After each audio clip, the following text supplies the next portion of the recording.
Material. Plastic plants and ceramic base do not affect the fish tank.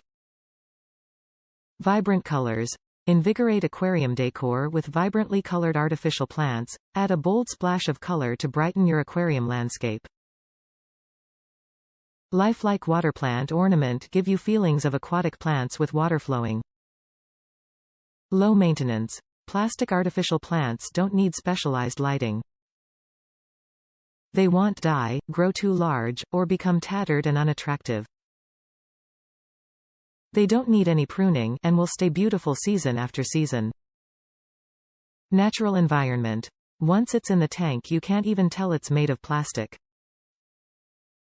Your fish will enjoy the environment that these tall plants provide.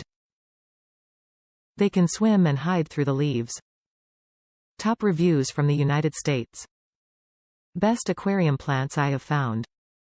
I have tried a lot of different aquarium plants and these are the ones I buy again and again. They don't fray like silk plants I have bought and they don't come apart. I also like the hiding places they provide for my fish and the texture doesn't damage fins. The colors and sizes are nice too.